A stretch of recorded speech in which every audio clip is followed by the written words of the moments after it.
Welcome to this time-traveling romance. Ready to witness a magical love story? Technically, they could meet because the man is in 2004, while the woman is in 2006. The story begins in a lakeside cabin, where a newly moved in Levy receives a mysterious letter from the previous tenant, Asan.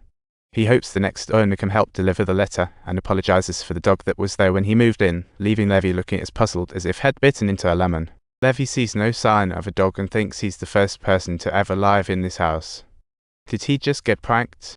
The next day, while tidying up the porch, a dog unexpectedly runs out, leaving paw prints on the bridge. Puzzled, Levy thinks he should write a letter. He wants to find out what's up with Asan, but meanwhile, Asan is enjoying Valentine's Day with his mom when suddenly a car crash happens across the street. As a doctor, Asan rushes to help, but can only helplessly watch a young life slip away. The incident leaves him feeling guilty, so he decides to clear his mind by heading back to the lakeside cabin, where he finds Levy's letter. He quickly replies, telling Levy it's now 2006 and he's in Chicago. Levy was shocked as if he'd seen a ghost when he got there. To verify Asan's claims, he goes to the address given, only to find it's still a construction site. Maybe there's a typo? Asan digs at an old photo from 2004, recalling a freak snowstorm that sprang, and adds it to his letter. Levy tosses the letter aside, but as he turns, he sees snowflakes dancing outside, leaving him a bit bewildered. He can't help but believe that this pen pal is indeed from the future. They keep in touch by mail, letting their lonely hearts draw closer as they share snippets of their lives and loneliness. They even discover in surprise that they have the same dog, just one is 6 years old, and the other 8. Talk about a time travel twist. On weekends, Levy slips a hand-drawn map into the mailbox, gearing up to take Asan on a virtual trip.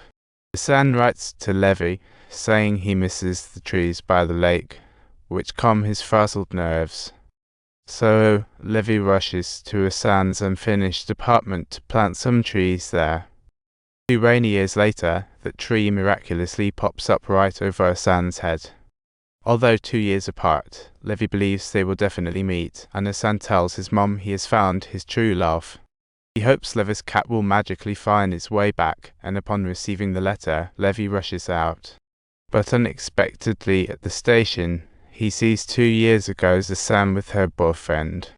Levy feels incredibly jealous, realizing that Asan has no clue who he is now. Her boyfriend tells Levy they are also planning to find a cabin by the lake and get a dog. After a brief chit-chat, he invites Levy to his girlfriend's birthday party.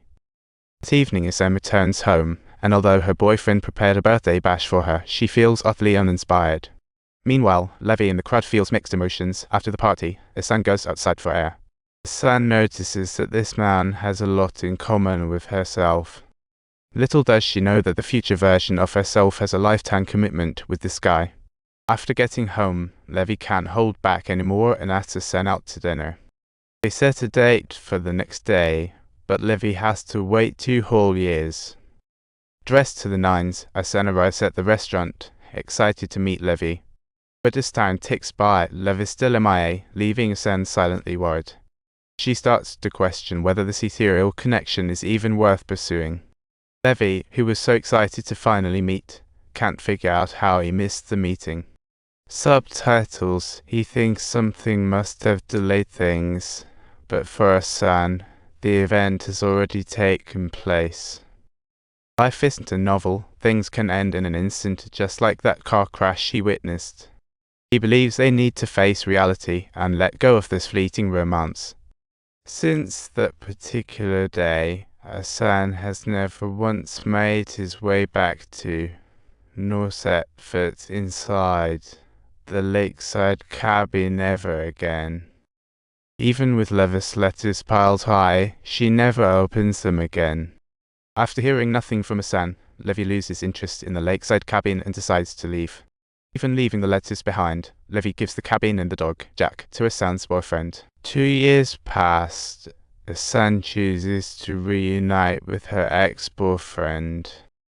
On Valentine's Day, they visit a renovation company to discuss their future wedding. Just as they're about to leave, a painting catches Asan's eye.